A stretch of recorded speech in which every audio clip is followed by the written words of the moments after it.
Hello everyone, it's Alexandria. Today I'm here to talk about the film The Codes of Gender, Identity and Performance in Pop Culture. So first of all, I want to say that I actually had the opportunity to watch this film in one of my freshman year classes, one of Dr. Morse's other classes. So it was really cool to revisit this as a senior with a different perspective on it. And I just remember the first time I watched it, it absolutely blowing my mind to see how everything in our advertisements and in our society is gender coded, and how when those things break the gender code, how we instantly perceive them as wrong or funny or dangerous. So I want to get into that a little bit in this analysis because I have a good comparison for this, I think. But I also wanted to just mention that after 3 to 4 years of experience of thinking on it, I just wanted to comment that it had a really strong impression on me the first time I watched it, and that it continues to do so in a different context with our new thought process about normative power and the power behind words. So firstly, I want to get into the main arguments of this film. The main arguments of this film are basically that the ability to recognize gender is necessary in order to interact within our society. So if you cannot perceive these gender codes, then you would not be able to function in our society. And if you can't send those gender codes through your behavior, you will not be accepted within society. I think that's kind of the underpinning argument throughout the film, and then there are some other arguments that spin off of this. For example, he states that there's nothing natural about gender identity and how we perceive it in our culture, and yet we treat it as such even though it isn't. So this kind of talks about that power relationship, how we've just kind of come to perceive that these codes are normal and that we don't really consider them until they are broken. I liked the examples he used in the film with the different images of traditional feminine posing and feminine coding, and then transitioning to a male model doing the same thing, and how shocking that feels to watch. And the same thing the other way, of a woman posed in traditionally masculine posing, and how jarring that can seem. I would say in our current society, I would say that is less jarring to me now than it probably was when the film was created, because I feel like, as he was saying toward the end of the movie, that there has been a push through media of breaking this somewhat and changing it. And I think that's important to recognize, that there is a fair amount different in 2023 than there was when the film was made, but that a lot of it still holds very true in our advertising and in our general perception of culture. So, talking about normative power a little bit, normative power being the ideational power of words and their effect on other people. I think this connects with visual coding because it's basically the same idea, but from a visual element instead of from a spoken element.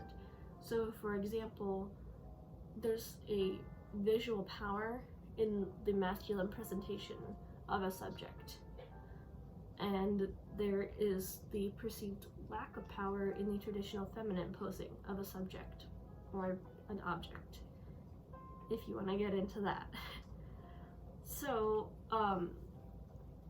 finding a comparison can be difficult, specifically relating to the fact that he states that this isn't something that is inherent. It is a socially, culturally constructed phenomenon. No one is born into this world exhibiting masculine or feminine traits. It's something that is learned and perceived through culture. First of all, very fascinating to think about for too long, and you can go down a rabbit hole with that for sure. But also, it can be hard to find another category that fits that well enough. So I decided, after some thought, that racial coding was probably the most similar in terms of how it's presented, and also in terms of the fact that it's not inherent.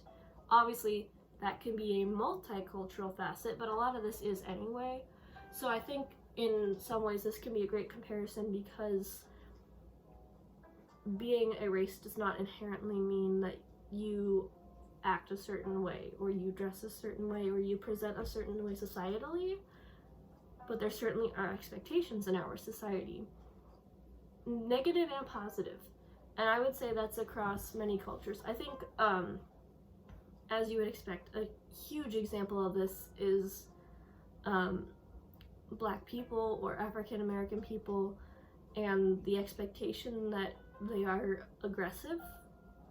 Now, obviously, this has some history behind it. They have been purposefully twisted to be portrayed that way because it was a control tactic, clearly, through slavery, and it just made sense at the time in order to present that way, unfortunately. And so obviously we are still seeing bits of that narrative today, even in what we think of as our normal progressive society, and it's very unfortunate. But I do think it's a good comparison because it shows that we sometimes perceive Black people as more aggressive than they actually are, when they are doing the exact same thing that we would not look at twice from a white person. I would say this is true for Black men and women in different ways. Black women are often perceived as loud, as taking up space in a way that, first of all, white women don't often take up space that way because we have been trained not to in some ways, but it's also a tactic to shut them up. It is not how we expect a minority to act in our society. And on the one hand, this is a very distressing phenomenon. On the other hand, it's also very eye-opening, because I feel that there are a lot of connections with the gender coding as well, and specifically relating to racial coding. There's a lot of intertwined pieces, and I feel that it makes a good comparison because there is no inherent way that you can claim that someone is going to act like that from birth. There's no genetic code that says you're going to act that way. To recap a little bit, I wanted to go back to some of his points about what makes masculine and feminine posing, because I think that will reconnect with my second idea relating to normative power. Feminine posing is very submissive, very in their own realm. There's a lot of submissive gestures, for example, the lifting of the neck, or the off posture, the off balance, showing that she's not really in control of herself. And even if she is, she's still submissive to whoever else could possibly be in the space. There's a lot of trust within the space. Masculine coding and portraying is in control. It's active, it's strong. There's a lot of direct eye contact, a lot of heads directly forward, a lot of eye contact directly at the camera. There's usually like no touching, the way that you would experience in a female coded piece. And there's often the emotional control is different. Women are often portrayed with a very wide range of emotions, some of them absolutely ridiculous, whereas men are portrayed with none, or with a sense of ease or calm, if you can count that as an emotion in that sense. I think I have pretty thoroughly covered this in the time that we had available to us, and I just wanted to once again reiterate the idea of object versus subject and how that relates to masculine and feminine, that feminine is an object and masculine is a subject, and that they can't exist without each other.